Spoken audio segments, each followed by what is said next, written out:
A very delicious way to make use of leftover cake truffles. Look how moist it is. You only need 3 ingredients. It is so easy to make.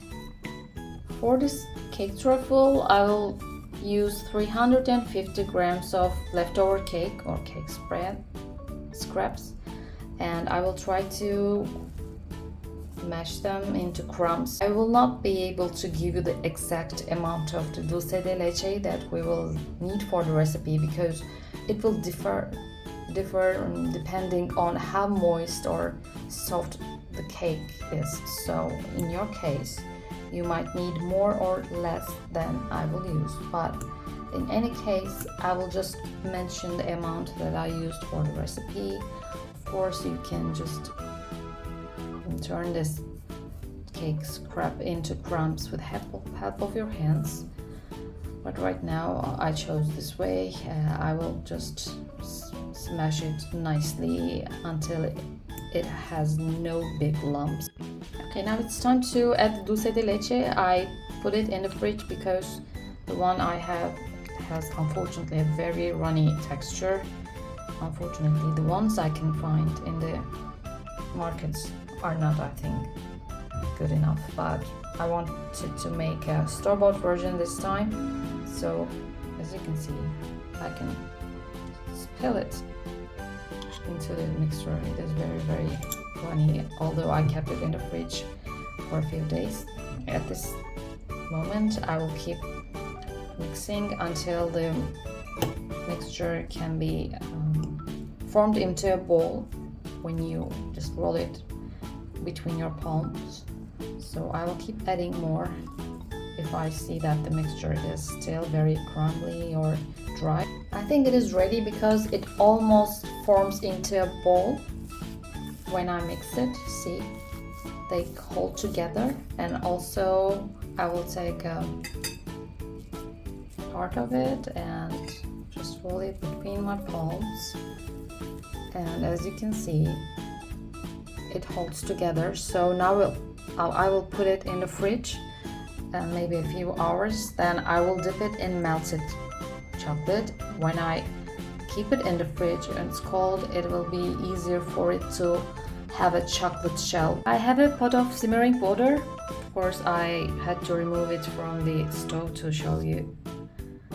And to that, we put another pot filled with chocolate that we're gonna use. I have 130 grams of chocolate here. Make sure that the bottom of the chocolate pot doesn't touch directly to the water, and I will keep mixing it constantly because I don't want to burn the chocolate. You can use a bowl made of glass that is heat proof instead of pot. It will work as well, but don't put it directly on the floor when you remove it because it might crack. Keep stirring and stirring and stirring.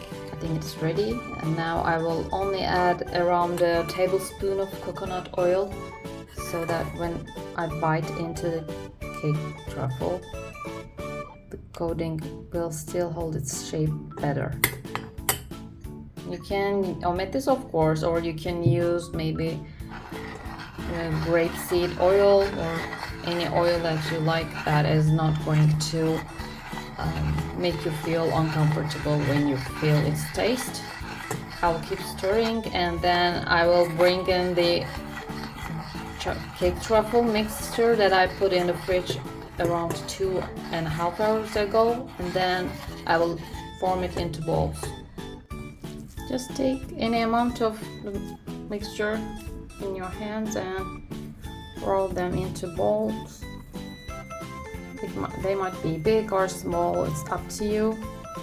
Some of them might be bigger, smaller, totally optional here. And now I will drop this into the melted chocolate. I will cover it completely with chocolate. Then I will just remove any excess chocolate by getting help from a fork.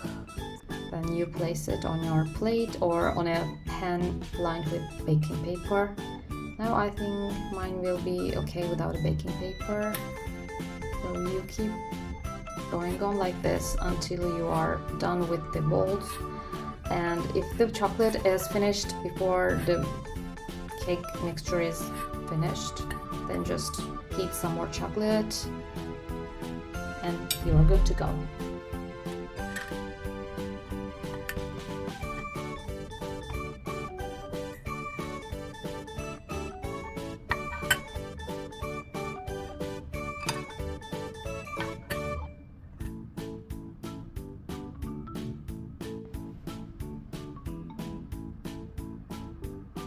If there are any areas without chocolate, just dip your fork in the chocolate and cover those areas.